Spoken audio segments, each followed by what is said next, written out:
بیٹے کے آنے پر تو حلوائی بٹھاتا ہے اور نبی پاک کے نام کی لائٹیں لگی ہوں تو پریشان ہوتا ہے.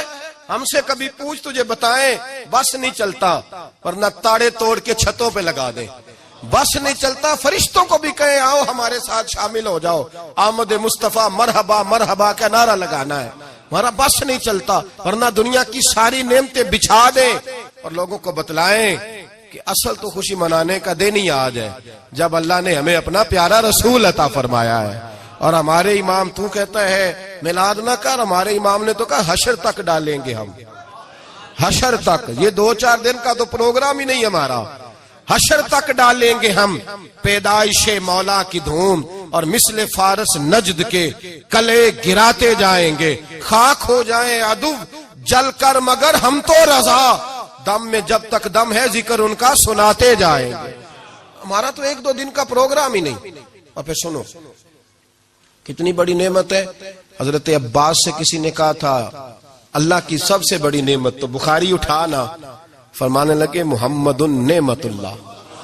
بخاری ہے بخاری, فرمایا محمد اللہ کی سب سے بڑی نعمت ہے صلی اللہ, یہ سب سے بڑی نعمت ہے. کچھ کہا تو صحیح نہ یار. ایک مجھے کہنے لگا نہیں وہ 9 ربیع الاول کو آئے تھے, تو میں نے کہا 9 کو میلاد مناؤ, کوئی مسئلہ نہیں, 9 کو میلاد مناؤ, کوئی مسئلہ ہی نہیں, ہم تو سارا سال مناتے, بس 9 کو مناؤ نا بھائی. کون کہتا ہے عید نہیں ہم کہتے. میں نے کہا چلو جشن میلاد کہہ لیا کرو, کسی طرف آؤ تو صحیح نا بھائی, جشن میلاد ہی کہہ لو. یہ کہہ لو تم نے خوشی منانی ہے تو محفل میلاد کہہ لو, نہ عید کہو, عیدیں 2 ہی ہیں. میں نے کہا نہیں وہ بھی تیری غلطی ہے, میرے نبی نے کہا ہر جمعہ میری امت کی عید ہے. اور قرآن پاک پڑھ, قرآن پاک پڑھ. حضرت عیسیٰ کہتے تھے یا اللہ جب تم من و سلوہ نازل کرے گا وہ دن ہمارے لیے عید کا دن ہوگا. اور سیاستہ پڑھ. حضرت عمر کہا کرتے تھے جس دن دین مکمل ہوا یوم اکملت لکم, یہ آیتیں نازل ہوئی تو فرمایا وہ دن ہمارے لیے عید کا دن تھا. یہودی ہمیں کہتے تھے یہ آیتیں ہم پہ آتی تو ہم عید مناتے. یہ بھی تیری غلطی ہے کہ عیدیں 2 ہی ہیں. رب جب بھی کسی کو دید کرائے وہ عید کا ہی دن ہوتا ہے, وہ عید کا ہی دن ہوتا ہے بھائی. ہمارے لیے سب سے بڑی عید یہ ہے, اس لیے کہ باقی عیدیں اسی عید کا صدقہ ہے صلی اللہ تعالی علیہ. تو عید میلاد النبی پہ اظہار مسرت کرنا, خوشی کا اظہار کرنا, خوشی کا اظہار کرنا, یہ تو ایمانی تقاضا ہے, یہ تو روح کا تقاضا ہے, یہ تو اندر اچھلتا ہے. شریعت جتنی ہمیں اجازت دیتی ہے اتنا ہم کرتے ہیں.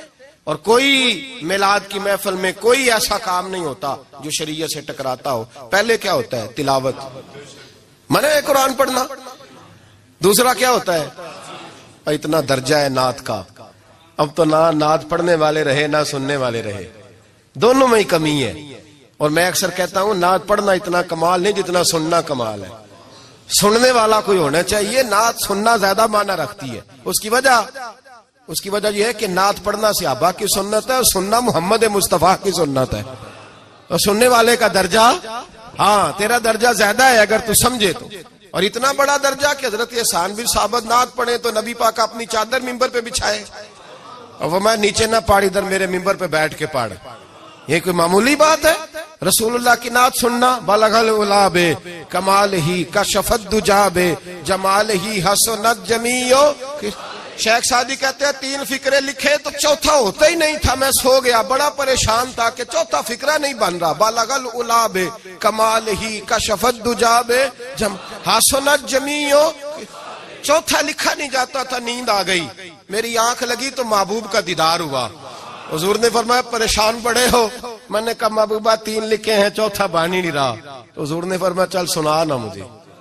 یہ چھوٹا نعت پڑھنا کوئی چھوٹا کام ہے؟ یہ تو ہم نے کھاتا ہی غلط لوگوں کو دے دیا ہے. وہ تو اس قابل ہی نہیں تھے کہ نعت سنی جاتی. بلغ العلا بے, شیخ سعدی کہتے ہیں میں سنانے لگا اور مصطفیٰ سننے لگے. بلغ العلا بے کمال ہی کشفت دجا بے جمال ہی حسنت جمیع خصال ہی. تو حضور نے فرمایا چل سعدی کہہ دے صلو علیہ وآلہ, کہہ دے صلو علیہ وآلہ. فرماتے میں کہتا جاتا تھا اور مصطفیٰ مسکراتے جاتے.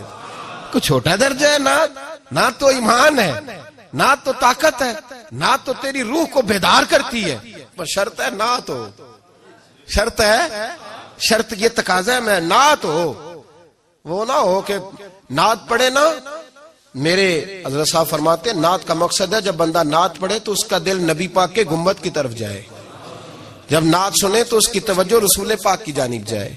یہ نہ ہو کہ نعت سنے تو توجہ گانے کی جانب جائے. یہ نہ ہو کہ نعت ہو رہی ہو تو لوگ کہیں میرے کان میں لوگ کہہ دیتے. آپ یقین کریں محفل میں بیٹھے لوگ کہتے ہیں فلانے گانے کی طرز پہ لاندہ جی، تو کدھر گیا دھیان اس کا؟ تو یہ نعت تو نے پڑھی ہے، تو نعت سنی نہیں آج تک.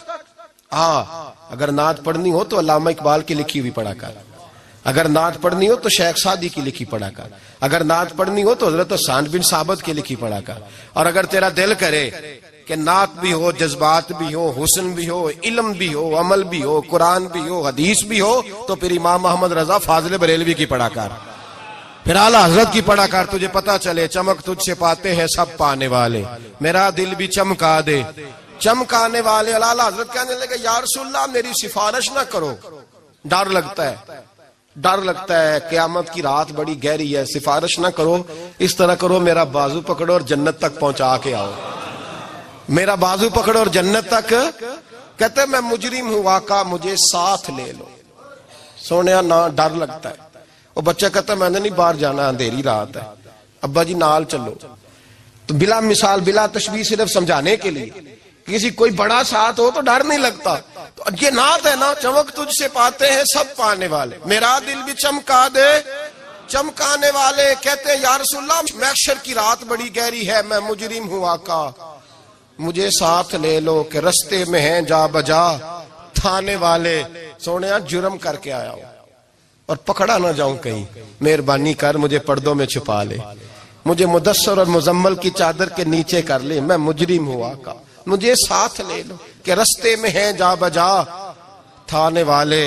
اور پھر تڑپ اٹھے، کہنے لگے کوئی یہ نہ سمجھے وہ چلے گئے، تو زندہ ہے واللہ تو زندہ ہے واللہ، میری چشم عالم سے چھپ جانے والے، میری چشم عالم سے چھپ جانے. تو بھئی نعت ہو، نعت جو اس کا معیار ہو، اس معیار کی نعت.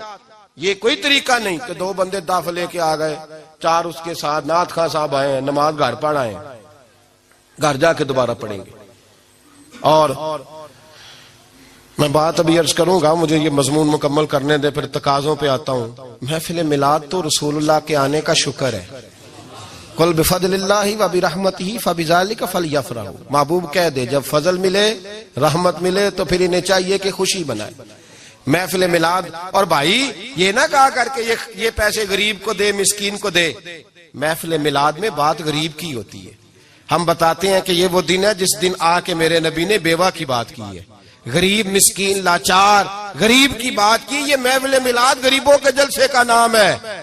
اعلیٰ حضرت فرماتے ہیں ہم غریبوں کے آقا پہ بے حد درود، ہم فقیروں کی ثروت پہ لاکھوں سلام. یہ میلاد غریبوں مسکینوں یتیموں بیواؤں کے نام کا جلسہ ہے. شکوہ ہے مجھے اس جلسے سے.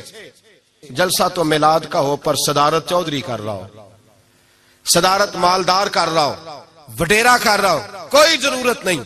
جلسہ میلاد کا ہو تو صدارت کسی غریب کو کرنی چاہیے، ماڑے کو کرنی چاہیے. ورنہ ضرورت کیا ہے؟ جو حضور کے میلاد میں آئے ہیں وہ سارے مہمان خصوصی ہیں، کوئی عرض نہیں، کچھ نہیں ہونے لگا، کوئی نہیں کھا جاتا. چھوڑے اس چیز سے باہر آئے تو یہ تو شکر ہے. اور یہ تذکرے جتنے میلاد کے تذکرے ہوں گے اتنی غریبوں کی بات ہوگی، اتنی اسلام کی روح کی بات ہوگی، بیوہ کی بات ہوگی. اور صحابہ تو اس دور میں لوگ کہتے ہیں صحابہ میلاد کرتے تھے. میں نے کہا چلو تمہیں سمجھ تو نہیں آنی پر سمجھا دیتا ہوں. صحابہ تو اس وقت کرتے تھے جب کرنا تھا ہی بڑا مشکل. اب تو مشکل نہیں نا. صحابہ تو تب کرتے تھے جب کیا جا سکتا ہی نہیں تھا، بڑا مشکل. سنو ابن شام اٹھا کے دیکھو، سیرت کی کتابیں پڑھو. نبی پاک صلی اللہ علیہ وسلم کے صحابہ قریش مکہ کے ظلم و ستم سے تنگ آ گئے. حضور نے بعض مجبوروں بے کسوں کو اجازت دے دی حبشہ ہجرت کر دے. حبشہ چلے گئے. حبشہ جب پہنچے تو ان میں حضرت جعفر طیار بھی تھے، حضرت علی کے بھائی، اور ایک گروہ تھا پورا صحابہ کا جو حبشہ گیا.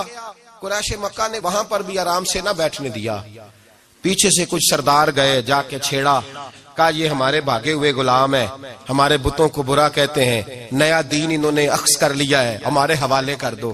حضرت جعفر طیار کہتے ہیں نجاشی بادشاہ نے ہمیں بلایا، کچھ لوگ میرے دوست مشورہ دینے لگے ذرا ہلکی پھلکی بات کرنا. کہتے ہیں میں نے کہا میں ہلکی کیوں کروں, میں تو کھل کے کروں گا, کھل کے مصطفیٰ کے تذکرے. حشر تک ڈالیں گے ہم, حشر تک پروگرام بتایا, حشر تک ڈالیں گے ہم. پیدائش مولا کی دھوم, دم میں جب تک دم ہے ذکر ان کا سناتے جائیں گے.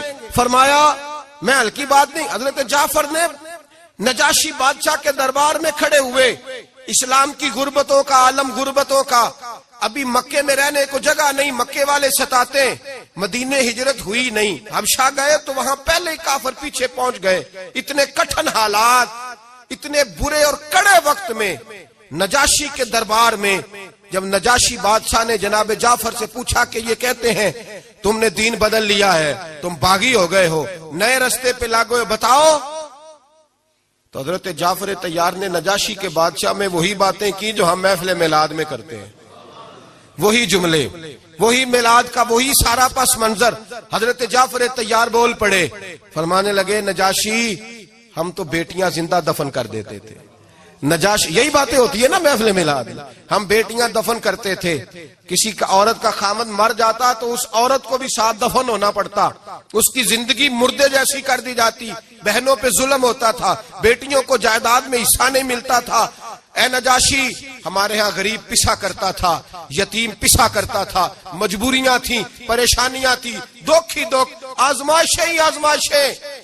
بس پھر اللہ نے ہمیں اپنا رسول عطا فرما دیا, پھر اللہ نے ہمیں اپنا رسول عطا فرما دیا, وہ اپنے پرائے کا غم کھانے والا, مرادیں غریبوں کی بر لانے والا, مصیبت میں غیروں کے کام آنے والا. اللہ نے ہمیں رسول دیا, فرمایا بس ہم اس کے جھنڈے تلے جمع ہو گئے, اور ہم ان کے بتوں کو نہیں مانتے, رسول اللہ صلی اللہ علیہ وسلم کی بات کو مانتے, ایک خدا کی عبادت. تو صحابہ تو وہ باتیں اس عالم میں کہا کرتے جب کہنا بڑا مشکل تھا, انہوں نے وہی میلاد کی باتیں جو ہمارے ہاں ہوتی ہیں, یہی ہوتی ہے نا میلاد کی بات. ایک صاحب شکوہ کرنے لگے, کہنے لگے تھی مولوی ہر محفل میلاد میں یہی بتاتے ہیں بیٹیاں زندہ دفن ہوتی تھیں, فلاں ہوتا, اب بدل لینا چاہیے. تو میں نے کہا جب باتیں ہیں یہ تو بدلی کیسے جائے, باتیں ہیں یہ جو ہر سال محفل بعد میں دہرایا جاتا ہے تو بتایا جاتا ہے کہ ابھی بھی بیٹی کے آنے پر پریشان نہ ہونا, اور بیٹی تو اب بھی دفن ہوتی ہے نا کئی کئی رنگ میں, کوئی جائیداد کے نیچے دب جاتی ہے, کوئی ساس سسر کے ظلم کے نیچے دب جاتی ہے, کوئی زیور کے بوجھ میں دب جاتی ہے, کوئی جہیز کے مطالبے میں. تو بیٹیاں تو دفن ہو رہی ہیں ابھی بھی, اس لیے ہم میلاد زیادہ مناتے ہیں تاکہ بیٹیاں آزاد ہو جائیں.